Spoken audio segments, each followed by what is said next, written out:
to consider victory. Ngayon ka na sa kabutang daog na is not size, it's not population, but it is God. So kung ana-ana you can really say that there is victory. Nakikaligson, let's go on sa pagpaminginaw sa pulong sa atong buhing na Diyos. Pinagi sa atong pastor, o akong pinagi ang atong pastor, Pastor James. Please come in front and give to us the Word of God.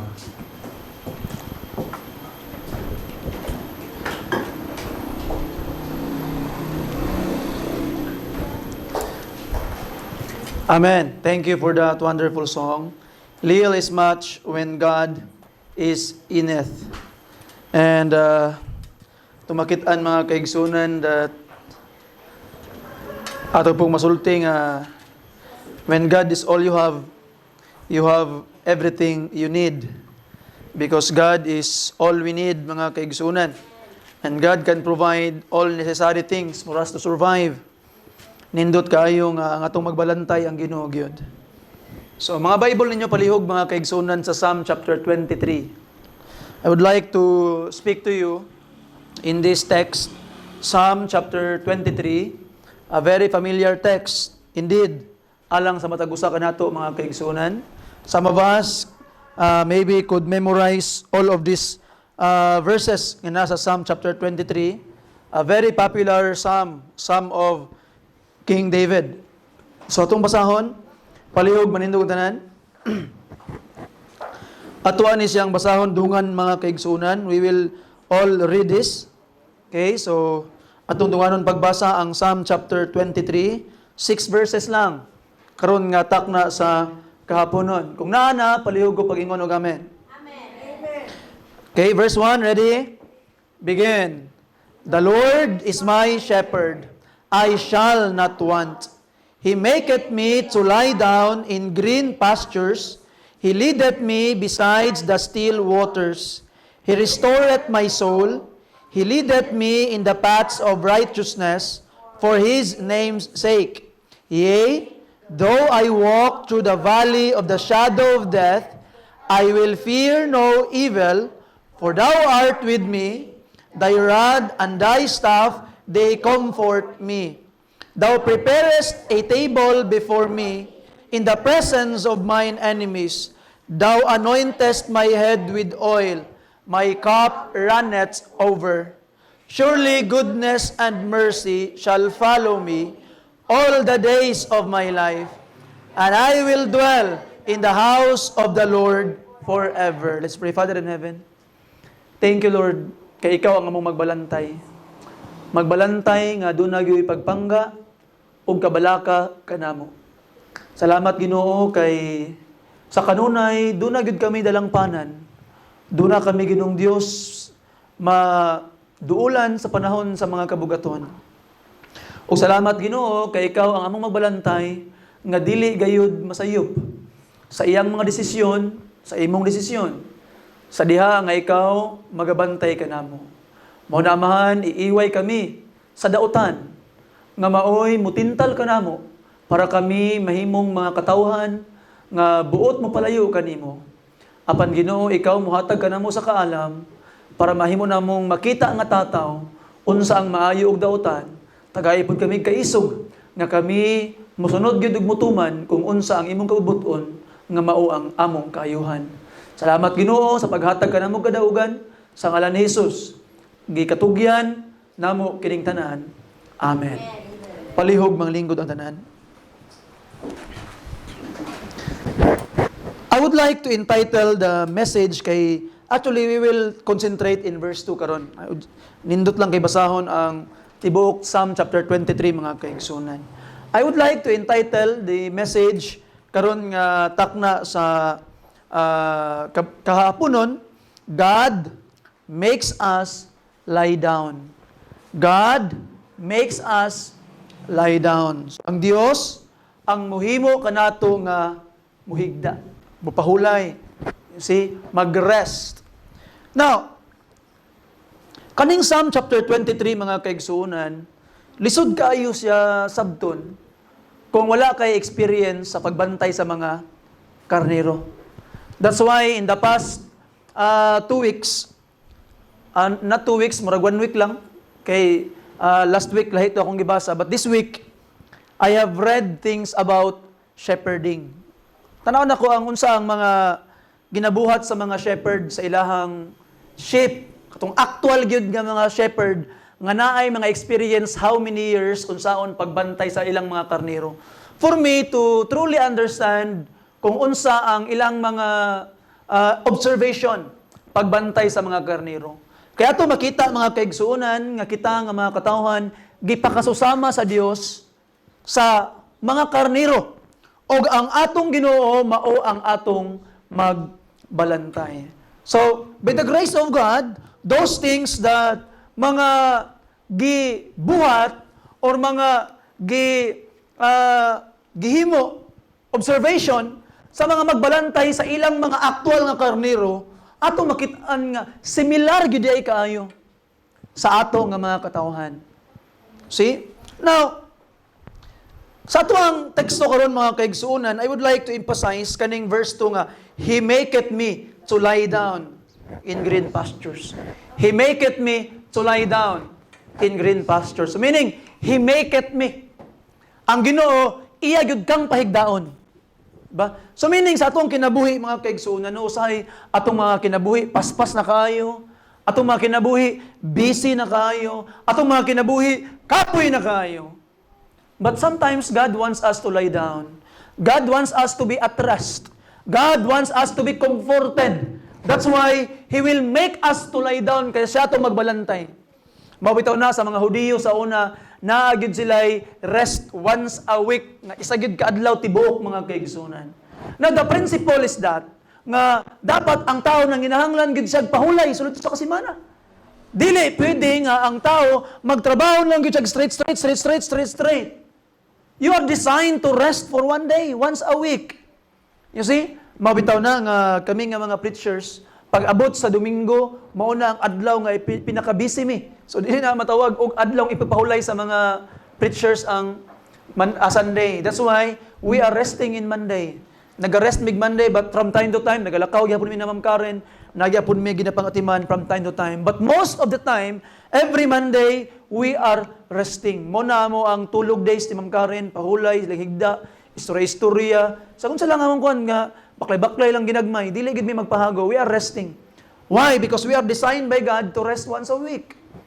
And sometimes, ang tao mga kaigsuonan, dili siya gusto nga mapahulay. Gusto niya ipakabisi iyang kinabuhi sa mga problema, sa mga pagsulay, sa pagpanginabuhi, sa pagpangita o pagpagkabuot sa iyang mga pangandoy. And God will make you lie down. Kay siya man ang imong magbalantay. Dili masugot ang Ginoo nga ipadayon lang na nimo imong gusto. And remember, He is the shepherd and He is always right. We must follow the shepherd if we wanted a good welfare sa ato ang mga kinabuhi. Now, ang pangutana karon, how would God make us lie down? Now, according sa mga shepherds, na ay upat ka main things, main circumstances mga kaigsuonan, nga ang karnero, diha pa lang siya mo lie down. Diha pa lang siya mo pahulay. Kaya ang karnero mga kaigsuonan, dali ra kay makulbaan nga mananap. Gamay lang lihok-lihok didto sa mga sagbot nga makita dili na siya mohigda. You see? So, naay mga circumstance mga kaigsuonan nga siya mohigda siya. Pinaagi pod sa pagtabang o pag-provide sa iyahang magbalantay. Na din ako maglangan pa mga kaigsuonan tulang taon ang upat. Ang una, gusto sa karnero, aya siya magpahulay, he is free from fear. Wala siya gikahadlukan. Akong ingon sa inyo kanina, gamay lang ang lihok-lihok, masamok na ang karnero. Gamay lang ang mga anino nga maglihok-lihok sa unahan, dili na sila magpahulay. Magsige lang sila bantay, magsige sila tanaw. Kaya nga naman, doon na sila yung mga gikahadlukan. Apan atong makitaan mga kaigsuonan, kitapod ng mga katawhan, di ta kapahulay, og natay mga kabalaka. Natay mga gikahadlukan nga mahitabo, gikahadlukan nga moabot. Di ta mahimutang, di ta mo pahulay. Nay panahon nga dili ta makatulog. Di ba? Si Sister Jenny kaganina, sumala pa niya, pastor katulugon ngay ko ano man. Kay daw siya ng tulog gabi. Kay wala siya ka-chat ha. Ay mo kuno nagdautan. Okay. Kay tungod kay siya ra isa silang balay. Sometimes murag siguro dili mo angkon si Sister Jenny nga nasa kahadlok pero inner na tayo mga ginagmay nga kahadlok, kabalaka, gamay tingog sa kato ba? Nakita sa gawas. Kanya na, di ba? Di ka katulog. Di ba? Na-remember na ako sa una mga kasayunan nga first time na ako natulog nga ako ra isa diha sa kanang payag. Diha sa payag. Unya, nag-istorya pagid mi ato ni Gurio nga pastor, na ba na sa inyo ang mga diingon nato? Diri sa ato daghang mga diingon nato diri. So, ay na mga istorya gud.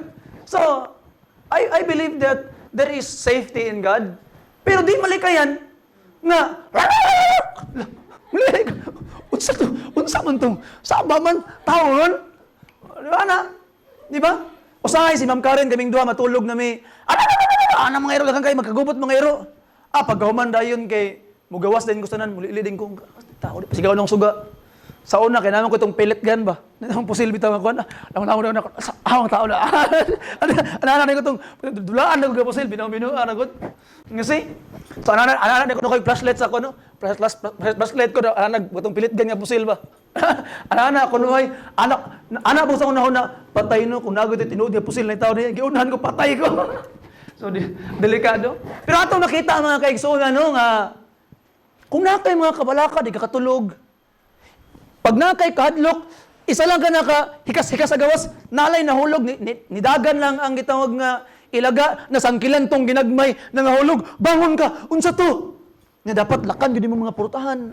Pagkaman bagid, magdulog og sundang. So, kuya o kayog mga kinaya, tungod kinatay, kabalaka. So ato makitaan mga kaigsunan nga ang mga tupa pud inana pud dili sila manghigda kung naa sila gikahadlukan. Kita pud yung mga katawan, ang mga katawan nga gibantayan sa Dios, di ta gusto magpahulay pag naay mga kabalaka, naay mga kasakit nga nagaabot sa atong mga kinabuhi.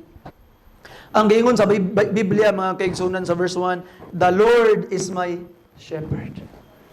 We must trust more sa tuwang magbalantay. Siya ang atong magbalantay. We need to pray, talk to God, Lord, bantay taong ko Ginoo. Tagay kog hinanok nga tulog karon. Katong yung ingon ni Sister Mimi nga, sa Sister Mimi? Sa inyong lesson? Katong sleep nga, nagi dreams. Kay mo to siya nindot nga sleep. Di ba? Sa N1, sa to? Ha? Trem. Ha? Trem. Okay.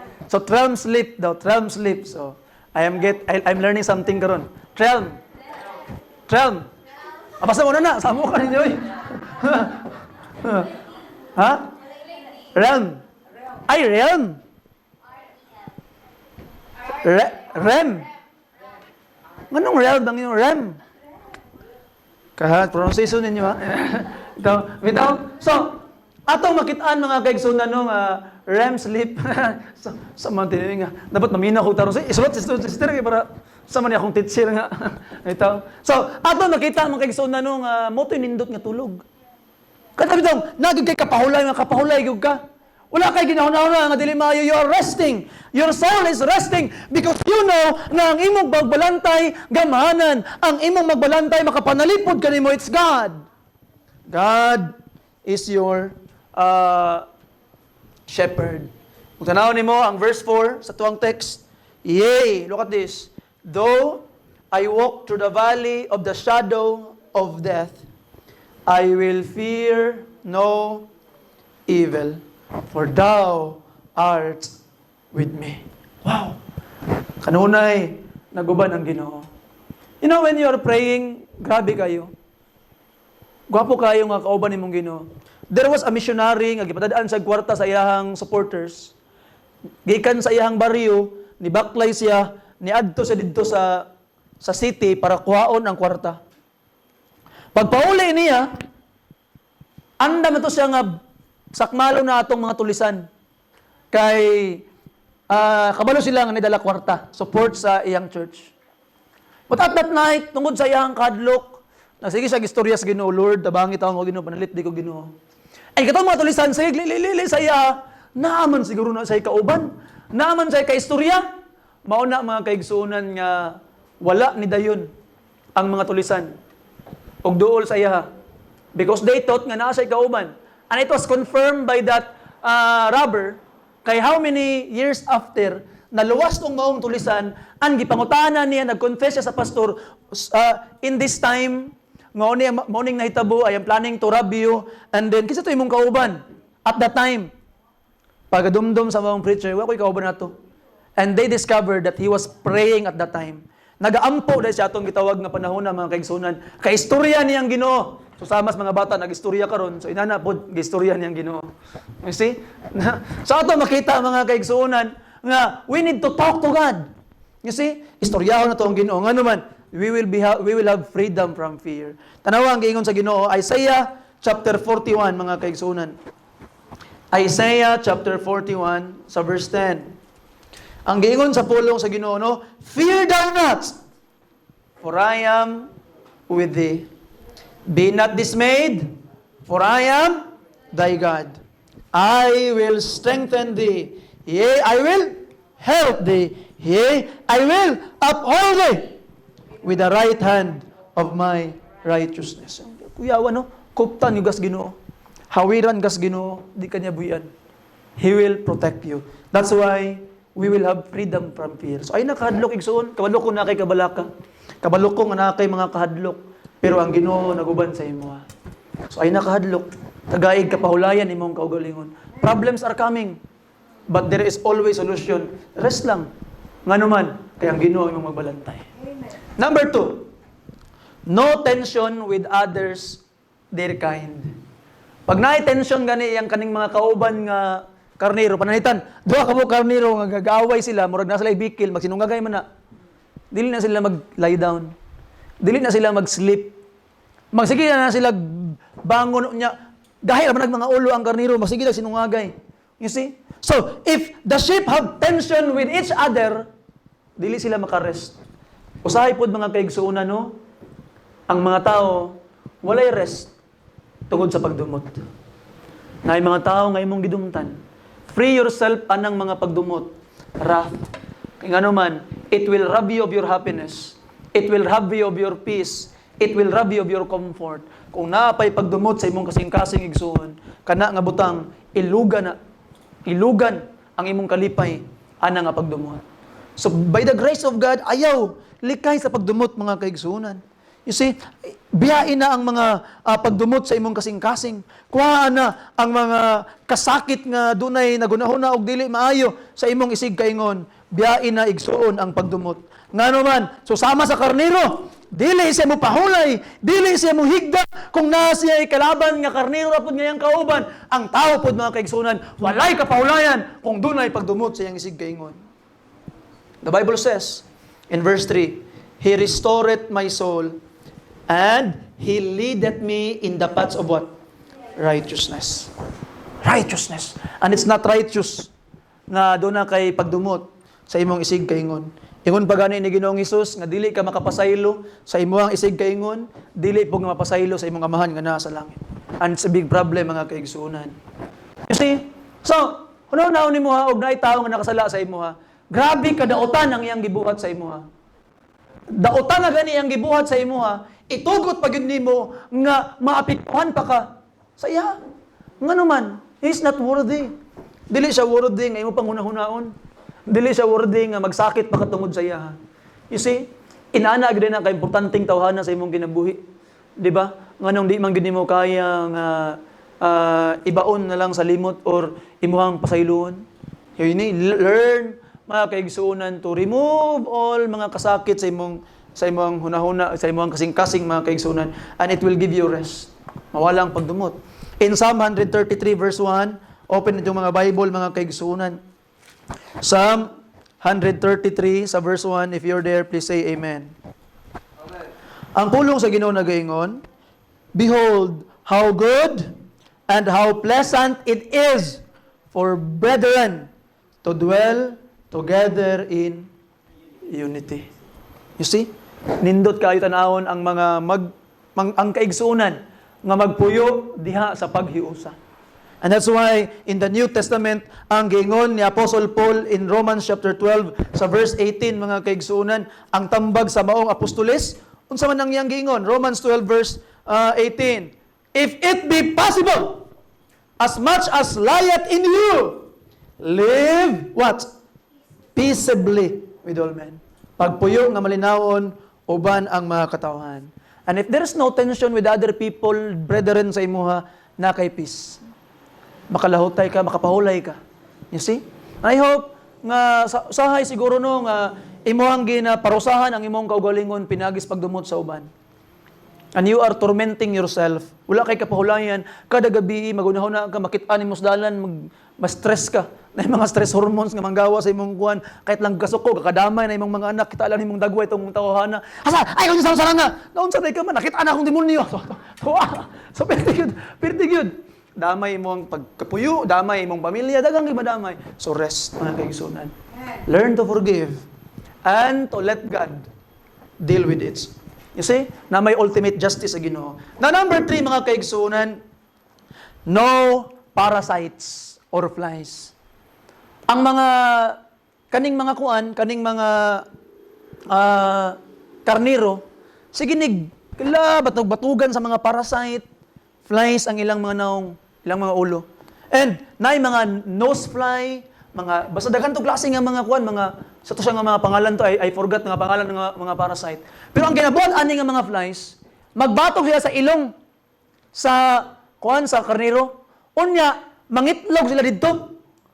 Pag pangitlog nila dito sa ilong sa karniro, ang ilang larvae pag mapusa na musaka sa sulod. Dapat sa head sa karniro. Unya pag dito na sila musaka, dito sila unsa ilang pangbuhaton nga kadaot didto. Unya ang karniro dili na kahimutang. Tungod sa dili sumala pa sa mga kuan, sumala pa sa mga shepherd, naay panahon nga ang karniro iyang isungag ang iyang ulo, ibunal niya sa kahoy, ibunal niya sa bato hangtod nga siya mamatay.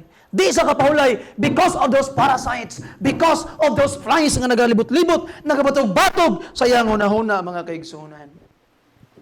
Now ang ginabuhat sa mga magbalantay, if it is happening mga kaigsunan is ang giingon sa verse 5, thou preparest a table before me in the presence of mine enemies, thou anointest my head with oil. Mao na nga prevention is better than cure. Ang ginabuhat sa mga magbalantay, isa-isa iya nang ginatapuhan og kanang oil ang ulo sa karniro. Para dili muduol ang mga flies. Now, sa ato ang mga kinabuhi, mga kaigsuunan, usahay, nay mga demonyo nga mga sulusol sa mga utok. Nay mga pagpanintal nga sige balik-balik, ang demonyo magsige balik-balik, murag langaw nga sige balik-balik, balik-balik. Abi nimo og nag-ampo ka karon, nakadaog na kas demonyo, di na mo balik pagkaugma ni balik na pod. Karon gakatintal ka ni nga butang, grabing load nimo sa Ginoo, Lord, tabang og Ginoo, gakatintal ko Ginoo, pagkataod-taod nakalahutay ka, wala ka nakabuhat nga sala, pagkaugma abi nimo ni daog na ka, ni balik na pod. Hangtod nga pildihon gas maong kaaway mga kaigsunan. So what do we need? Fresh anointing every day. Dili pwede nga karon anointed ka karon ugma. No. Anointed ka karon, lahi na pud ugma, lahi na pud sunod ugma, lahi na pud sunod semana. Why every day you must renew the anointing of God. Kay every day mga atake ang kaaway, mga atake ang mga langaw nga gipadalas kaaway mga demonyo mga kaigsunan. It will attack you. You see? Sometimes people are being destroyed because of this enemies mga kaigsunan. So how do you do it? You need to ask God, Lord, protect me today. Every day you ask the Lord's anointing. Every day you ask the Lord's Holy Spirit nga mao'y mugiya sa imuha. Mabito na tong prayer sa daily prayer, di ba? Ang tudlo kanang Matthew chapter 6 mga kaigsunan kanang Our Father. Ato makit-an nga it is a prayer that must be prayed daily. And one of the parts sa maong pag-ampo sa verse 13, and lead us not into temptation, but deliver us from evil. And that evil there is not evil per se. It is the evil one. Deliver us from the evil one. Muna tinuod niya nga pasabot mga kaigsunan. So meaning, we must ask the Lord, deliver us from the devil. Deliver us from Satan. Wala sa naingon nga deliver us sa kadautan. Kung dili, i-deliver mi Ginoo or ipalayo mi sa kadtong dautan. Katong person mismo. We must deliver from the person, the devil, Satan. We must pray that, and we need the anointing of the Holy Spirit. So every day you ask it. Every day you ask it. You see? Mga kaigsunan, I know nga imo nang na-experience. See, nga there are times nga mawad-an kag pasensya, there are times nga malagot ka, there are times nga naay mga kasakit sa imong dughan. Why? Because you need anointing. So every day mga kayon, you need anointing. Dili makapahulay, dili mo higda ang karniro kung gabalik-balik ang mga langaw. Ang Kristohanon pod dili makapahulay kung magbalik-balik ang demonyo. We need the protection of the Holy Spirit. Anointing. Now number four, and lastly mga kaigsunan, freedom from hunger. Freedom from hunger. Dili ka gutmon. You see? So ang tao pod mga kaigsunan nga gigutom, ang kaning hunger diri, it's not only hunger nga gutom sa pagkaon, but hunger sa panalangin, na ikakulangon. You see? Now, kung ang gitawag nga karniro, gigutom, di na siya mapahulay. Magsigir na siya, gala, pang kuan-kuan dito. Nya kaning mga karniro, bitaw no, kay delikado din mga karniro. Dili ni mo ni pwede i-stay sa usa ka lugar. Kay stay ni mo sa lugar, mahimong barin ang place kung di sila magstay. So malapas mga shepherd. Kay kuyaw ka sila mga kinaiya, pag wala na sila makaon, kaluto nila apil ang ugat sa mga sagbot ilang ginakaon. That's why kung imong stay ang karnero sa usa ka place, pag biya na mahimo ng desierto. Abog-abog na siya. Yung sinana ang gitawag nga mahitabo. Unya kaning mga karnero bantayanan kay nimo pag imo ni siyang ipakuan, dayon nimo tubig no. Nya dapat still water gid ang imong ipainom sa iya. Kaya nga naman, ang karniro di ay makainom siya sa gadagan nga tubig, pero mahadlok siya actually, dili siya mag-inom kasagaraan sa mga karniro. Nga naman, because labi nagbaga kay ilahangol, unya ilahangol kay dali ra kaayo mabasa og tubig. Pag mabasa og tubig ilahangol, bugat kaayo, ug usahay, maanod sila sa gitawag nga mga tubig, mabasa ilahangol. Hindi sila kalangoy. That's why they will die if mapasagdan sa mga garagasa nga mga tubig. That's why mahadlok ang kasagaraan ng mga karniro sa gadagan nga tubig according sa mga shepherds. You see? So ato makitaan, on your way, ang mga karniro, may inom daw sila bisag asa, makita nilang tubig, ilang imnon, makita nilang ilang kaunon, mula ilang kinaiya. Dapat bantayan gud perminti sa magbalantay. Mabuti ang tao no kay malipat lang ang magbalantay.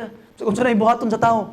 You see? That's why no ang pastor magbalik-balik og remind, magbalik-balik og wali, magbalik-balik og sulti nga naman, malipat lang gamay ang maghimo na daig dautan. You see, I hope with the grace of God that you would be a good sheep, mga kaigsunan, for the shepherd. Now, free from hunger. Kung tanawan mo, God is our shepherd and I shall not want, yung pang Biblia. Kung ang Ginoo mo mabalantay, way magkulang kanimo. And we need to start trusting the Lord that there will no lacking sa tuwa because He is our shepherd. Now, in verse 5, Thou preparest a table before me in the presence of mine enemy. Now, ang kaning, di ba? Manawanin mo, God will prepare a table for you. In the presence of your enemy, God will give you comfort and God will give you something. I-provide niya sa imo. He's your shepherd. Nasabtan na ako ni Kabitong, my cup runneth over. Bago lang na ako nasabtan sa meaning aning my cup runneth over. Kanila yung mga, labi na gyud sa mga places, mga kaigsoon ng mga bugnaw. Ang mga karniro, pag bugnaw kay king panahon, di na siya makahimutang. Labi na katong bag-o bitaw gi kuhaan og wool. Mamatay siya tungkol sa katugnaw. So ang ginabuhat karon sa magbalantay, naari siya dala-dala nga cup. Katong cup niya gisagulan tubig og brandy. Okay? Unya, katong gitawag nga karniro, pag tanaw niya nga di nakalawtay, iya ding ipainom og brandy, labi na katong gagmay pa nga mga karniro. Ipainom niya brandy. Munang may cup runneth over. As what the shepherds understand it. Na ato makit-anagid kay dadala ana. Kay para ipainom ni karniro nga naluyan na gitugnaw na. And ilang gitawag nga observation, makita nila nga tingala sila kataod-taod katong karniro nga luya kaayo kay gitugnaw kurog-kurog kataod-taod og brandy maglusok-luksos kalipay magdagandagan na. You see? Nahubog na. Bitaw. But mga kaigsunan, atong gitawag nga inaana ilang ginabuhat. You see? So atong makita that the shepherd will always provide what the sheep needs. Yang ihatag ang mga kinahanglan mga kaigsunan. And in Philippians chapter 4 verse 19, my God shall supply all your needs according to His riches. You see? In Christ Jesus. Mga kaigsunan, God will provide all your needs. Matthew 6:33, Unsay giingon sa pulong sa Ginoo mga kaigsunan, but God, seek ye first the kingdom of God and His righteousness, and all these things shall be added unto you. So go to God, seek God first, and di kagutmon, i-provide sa Ginoo. Pag naaning upat, freedom from fear, walay tension sa imong isig kaingon, walay parasite, wala ang demonyo nga masigtuyok-tuyok sa imong, you are being well provided, then makapahulay ka. You can rest. And remember mga kaigsunan, it is a promise from God because He is our shepherd. Basta kay mag-faithful lang ka, muduol ka sa yaha, kay iyang ihatag ang imong gikinahanglan. Serve Him continually. Pero kabalo ba ka? Naay mga karnero nga gihatag na sa Ginoo tanan. Naay mga karnero nga gitagaan nag freedom from fear, bantayan sa kuan. Gitawag nga wala budget kaaway. Gitawag nga wala na mo parasite. Busog man pud, pero di gud mo pahulay. Di gud mo hunong. Nata nang gikinahanglan, pero di gud mo pahulay. He maketh me to lie down in green pastures. Usahay gapuson sa karnero ang luyo nga tiil para iyang pugson og pahigda, para lang mo pahulay. Kaya og dili nimo mapahulay pagbalik nila sa ilang ruta, dili makalahutay og lakaw. Mao na ang himuon sa magbalantay, di ka mo pahulay, ako'y papahulay nimo. So ang buhaton sa Ginoo na easy way. I-provide niya tanan. Pag di ka pahulay, magpakabisi gyapon kasi imong kinabuhi, ay ako'y papahulay nimo. Gapuson karon sa magbalantay ang tiils diri sa likod, pa ipahigda, da pahulay lagi ka. Now mga kaigsunan, basing naa sa tuwa karon diri, that God will provide everything for you pero di ka mo pahulay. Ambot na ganahan ba kagapuson sa Ginoo? You see? Sometimes you keep yourself busy, wala na kay panahon sa Ginoo. Wala na kay panahon sa pagpangalagad sa iyaha. You keep yourself busy sa unsabay mo sa imong bang trabaho, sa imong bang pag-eskwela, sa unsabay mong ikabisihan mga kaigsunan. And God has faithfully provided everything of those four things. Gitagaan kaniya og security, walay kahadlok. Gitagaan kaniya mga kaigsunan og nga peace uban sa imong mga kaigsunan. Gitagaan kaniya anointing sa Holy Spirit para dili mo dool ang demonyo. Gitagaan kaniya provision na imo ang upat for you to rest, but you refuse to rest. God will make you lie down. So mga kaigsunan, I hope unsa man imong gikabisihan karon ay nagulata nga ang Ginoo pa mo palay down sa imo. Kay mo na ang last resort sa shepherd. Katong upat yatong i-provide, faithfully provide tong good shepherd. But if that four things di pagyapon effective, di pagyapon pahulay, na last resort, gapuso niyang tiil. Usay ang karnero di siya kasabot nga ano mang yun ning ginanay kus Ginoo. Siguro ang karnero, ba! Karnero siguro, ba! Karnero, gapos man ko nimo. May salana ko nimo. Pagkataod-taod, ba! Katulog ng karnero, gikapoy na, ba! Ano ng karnero? Pagkataod-taod, kuhan sa gapkuhan. Matingal ang karnero, pagbaklay pa uli, kusgan ang gyapon siya, nakaabot pa silang balay. Nakalaw tayo siya. Nga naman, kaya wa sa kabalo, ug wa pa sa gapusa, di sa makalaw tayo uli. You see? So mga kaigsunan, no? Atong Ginoo, bright kayo. Sometimes, di makamapahulay, then God will give you something para makapahulay ka, para makarest ka. You see, kay gano man, imo nang gikutaw ang imong ulo. You see? Sana giutok ng kutaw so pas mga bugoy-bugoy. O ana brad, giutok ng kutaw brad. So, ato makitaan ang imong ulo gakakutaw perminti sa mga yutanong butang. Gakakutaw perminti sa unsa ba diri sa kalibutan. Pero wag gid nakutaw sa pulong sa Ginoo, wag gid pakialam. So ang Ginoo, wanang Ginoo, sige gapuson di kabi para makapahulay ka. And sometimes no, ang tao no, ay ra gyud makadumdum usahay sa Ginoo kung gigapos sa Ginoo. So I hope no, we will not wait for that. We will not wait. God hath faithfully provided those four things. Then we rest. Then we go to Him. Rest sa iya, Lord. Mag-rest ko sa imo ha Ginoo. Salamat Ginoo. Di na ako magulat Ginoo nga gapuson ba ko nimo. I hope by the grace of God, this message will be a simple reminder sa imo ha mga kaigsunan. Nga naa kay magbalantay. O ang imong magbalantay, i-provide ang tanan para sa imo higugma kaniya. I-claim lang kay all His promises is yes. Pero reminder po sa imo nga, kung dili ka mahimong kontento sa iyang gihatag, ay gapuson ganiya. Para lang, dili para kinasuko siya sa imo nga. Dito kung naglagot sa imo nga, gapuson ganiya. Nga naman, para makarest ka. Nga dapat makamag-rest? para mo kalahutay ka sa taas pag-aayo nga biyahe sa imong kinabuhi. Mahimo kang mas blessing, mahimo kang mas kusgan, mahimo kang mas makatabang sa uban. Palihog manindog ang tanan. Let's pray. Father in heaven, thank you sa imong mensahe nga gihatag, Lord, a very simple one. Thank you, Lord, sa reminder sa amo amahan. Thank you, Ginoo, kay nami magbalantay. Kanunay mo bantay sa amo, kanunay mo hatag ka na mo, Ginoong Dios, og panalangin og kadaugan. Salamat, Lord, sa imong dakong kaayo, ug dakong gugma sa mong mga kinabuhi. Pasayloay ang taon mi, Lord, sa mga kasaypanan. Ligoon mi, Ginoong Dios, panalangin mi. Himuha nga magmabungahon ug magmalampuso na mga kinabuhi, Lord. O panimimahan nga di namin magulat, Lord, nga gapuson pa minimo, Ginoo, in order for us to rest and to wait upon you and to appreciate your blessings, Ginoo. But Lord, open our eyes that we could see your great blessings sa mga kinabuhi. Salamat, Amahan, sa reminders sa imong mensahe. Gamita kini nga makatabang ka namo ug makaligon ka namo. Sa ngalan ni Jesus, gisalig namo ang tanan. Amen. If you wanted to pray, nakigustuyan po mga kaigsunan, it's your opportunity to talk to God. Duol sa Ginoo, igsoon. Kneel down and pray. Istoryaha ang Ginoo.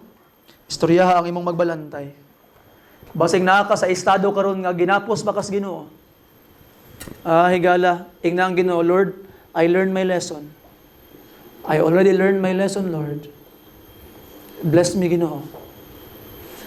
Basin ikaw ang karnero karon nga gahigulo. Ikaw ang karnero karon nga dalon ka sa Ginoo sa still waters, pero dito ka mainom sa mga limaw, sa mga hugaw nga mga tubig nga gitamak-tamakan na. Nanay manure sa ubang mga karnero. Imo gyapon giinom. And I hope you would not be like that.